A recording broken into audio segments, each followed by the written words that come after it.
सरकारी दुकानों के जरिए दिल्ली में शराब बिकती थी और खूब भ्रष्टाचार होता था उसमें। प्राइवेट दुकानें थी वो इन्होंने अपने ही यारों दोस्तों के नाम पे लाइसेंस दे रखे थे। पहले दिल्ली में 850 दुकानें होती थी। नई पॉलिसी में हमने तय किया कि जितनी दुकानें पहले होती थी उससे एक भी दुकान फालतू नहीं खोली जाएगी। 6000 करोड़ की जगह 9500 करोड़ रुपए। नई पॉलिसी आने से इन लोगों ने जो भ्रष्टाचार मचा रखा था वो रुक गया। आज दिल्ली में कुल 468 दुकानें चल रही हैं और 1 अगस्त से कई और दुकान वाले भी, क्योंकि ये सीबीआई से डरा रहे हैं, ईडी की धमकी दे रहे हैं दुकान वालों को, तो ये 468 दुकानों से भी और कम हो जाएंगी। कई और लोग दुकानें छोड़ के जाने वाले हैं।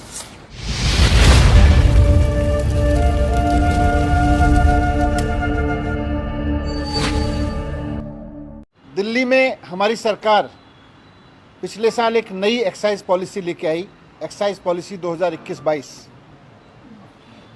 2021-22 की पॉलिसी लागू होने से पहले दिल्ली में सरकारी दुकानें थीं, ज़्यादातर सरकारी दुकानें थीं। सरकारी दुकानों के ज़रिए दिल्ली में शराब बिकती थी और खूब भ्रष्टाचार होता था उसमें। ब्रांड पुशिंग से लेके और कई तरीके की खबरें आती थी। मैंने खुद रेड कर करके भ्रष्टाचार पकड़ा था वहाँ पे। हमने उस पॉलिसी को ख़त्म करके एक नई पॉलिसी बनाई। दिल्ली में पहले कुछ दुकानें प्राइवेट भी होती थी, लेकिन जो प्राइवेट दुकानें थीं वो इन्होंने अपने ही यारों दोस्तों के नाम पे लाइसेंस दे रखे थे और उनसे लाइसेंस फीस भी कम लेते थे, बहुत कम लाइसेंस फीस लेते थे और कई साल से लाइसेंस फीस भी नहीं बढ़ाई थी इन्होंने। तो ये सिस्टम ख़त्म करके ज़्यादातर सरकारी दुकानों का, जिनमें खूब भ्रष्टाचार था, और इनके नेताओं, रिश्तेदारों, इन सब की ड्राइवर और मेड के नाम पे चलती दुकानों को, इन सबको, सारे सिस्टम को बंद करके हमने नई पॉलिसी लगाई और बहुत पारदर्शी तरीके से हमने यहाँ पर शराब की दुकानों की नीलामी की। पहले, यहाँ आपकी जानकारी के लिए मैं बता दूं कि पहले दिल्ली में 850 दुकानें होती थीं। नई पॉलिसी में हमने तय किया कि जितनी दुकानें पहले होती थीं उससे एक भी दुकान फालतू नहीं खोली जाएगी, वही 850 दुकानें रहेंगी। पहले इन दुकानों से सरकार को करीब 6000 करोड़ रुपए का रेवेन्यू मिलता था शराब पॉलिसी में।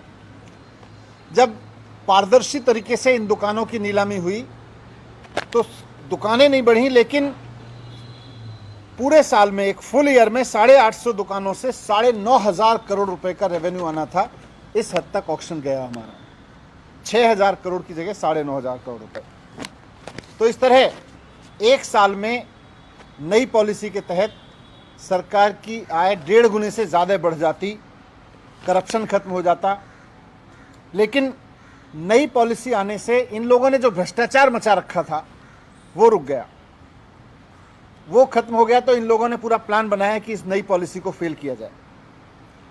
एक एक करके इन्होंने जितने प्राइवेट दुकान वाले आए थे उनको ईडी की धमकी दी, सीबीआई की धमकी दी।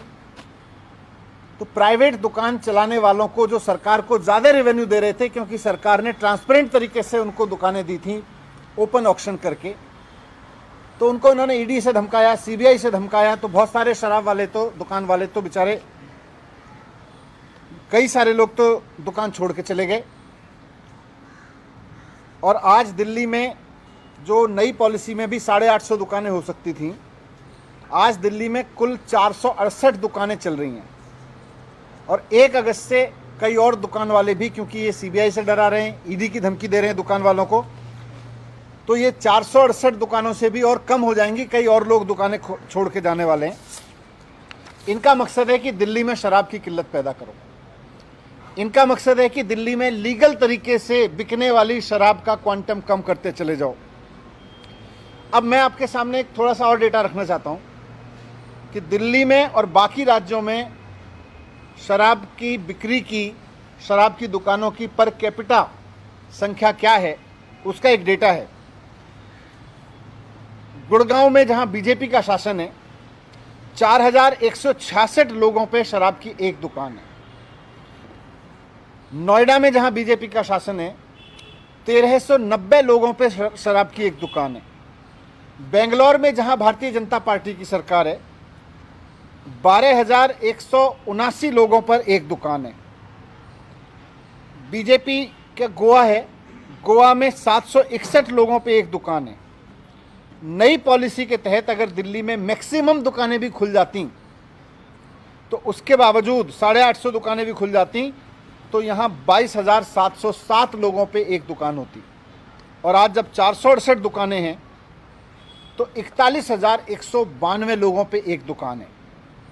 इसी से अंदाज़ा लगाया जा सकता है कि ये ईडी की धमकी देके, सीबीआई की धमकी देके चाहते हैं कि लीगल शराब का धंधा यहाँ भी बंद हो और इलीगल धंधे को बढ़ावा मिले, नॉन ड्यूटी पेड धंधे को बढ़ावा मिले, स्पिरिट्स लिकर को बढ़ावा मिले। ये इनका पुराना धंधा था, ये वापस उस धंधे को लाना चाहते हैं। अगर दिल्ली में लाइसेंस शुदा दुकानों की कमी होती है, अगर वैध तरीके से उपलब्ध शराब की कमी होती है तो नकली शराब का कारोबार बढ़ता है, वो इनको फ़ायदा देता है। इसीलिए इन्होंने ईडी और सीबीआई की धमकी दे दे के दिल्ली सरकार के अफसरों को भी इतना डरा दिया है कि अब जो दुकानें खाली हो रही हैं उनका कोई लाइसेंस करने को तैयार नहीं है। दुकानें जैसा मैंने बोला बहुत सारी खाली हुई, अरबी और भी होंगी, लेकिन इन्होंने ईडी और सीबीआई की धमकी दे दे के अफसरों को इतना डरा दिया है कि अब कोई जो दुकानें खाली हो रही हैं उनका ठेका देने को, उनका ऑक्शन करने को, उनका टेंडर करने को तैयार नहीं है, उनकी नीलामी करने को तैयार नहीं है। और जो एग्जिस्टिंग पॉलिसी है, जो 2021-22 की पॉलिसी है, वो 31 जुलाई को अब ख़त्म हो रही है। डर के मारे कोई ऑफिसर इस पॉलिसी को भी आगे बढ़ाने को तैयार नहीं है। इन्होंने पूरी सीबीआई की धमकी दे रखी है, सबको ईडी की धमकी दे रखी है। तो कुल मिला के इन्होंने दुकान वालों को डरा के और अफसरों को डरा के दिल्ली में ऐसे हालात बनाने की कोशिश की है जिससे 1 अगस्त से दिल्ली में एक्साइज ड्यूटी देने वाली दुकानें कम से कम होती चली जाएं और इससे इनका अवैध शराब का धंधा फिर से यहाँ पे फलने फूलने लगे, क्योंकि 1 अगस्त के बाद अगर सरकार निर्णय नहीं लेगी तो कोई पॉलिसी हो, यहाँ पे कोई पॉलिसी नहीं होगी। ये लोग चाहते थे। और अगर दिल्ली में वैध शराब की जानबूझ के कमी कर दी गई तो इसके बाद ये लोग गुजरात की तरीके से यहाँ भी धड़ल्ले से नकली शराब बेचना चाहते हैं। दिल्ली में भी फिर हमें बहुत दुख है, लेकिन दिल्ली में भी अगर ऐसा होता है तो नकली शराब बिकती है तो कोई बड़ी चीज़ नहीं है। जैसे जहाँ जहाँ नकली शराब बिकती है वहाँ फिर जहरीली शराब पी के लोगों की मौत होती है, हुश ट्रेजेडी होती है। दिल्ली में भी होने लगेगी, लेकिन हम ये नहीं चाहते और ना हम ऐसा होने देंगे। इसलिए हमने तय किया कि फ़िलहाल जो नई पॉलिसी है उसको बंद करके सरकारी दुकानें खोलने के आदेश हमने दिए हैं, क्योंकि इन्होंने दुकानदारों को डरा रखा है, इन्होंने अफसरों को डरा रखा है। इसलिए नई पॉलिसी बंद करके सरकारी दुकानों के ज़रिए अब लीगल लिकर सेल करने का हमने ऑर्डर दिया है, ताकि दिल्ली में कोई इलीगल शराब ना बेच पाए, ताकि दिल्ली में कोई स्पिरिट्स शराब ना बेच पाए। और चीफ सेक्रेटरी को मैंने ऑर्डर किए हैं कि किसी भी कीमत पर वो ये सुनिश्चित करें कि सरकारी दुकानों के ज़रिए करप्शन ना हो और किसी तरह की इलीगल मार्केट शराब की दिल्ली में ना खड़ी हो। ये मैंने ऑर्डर किया है।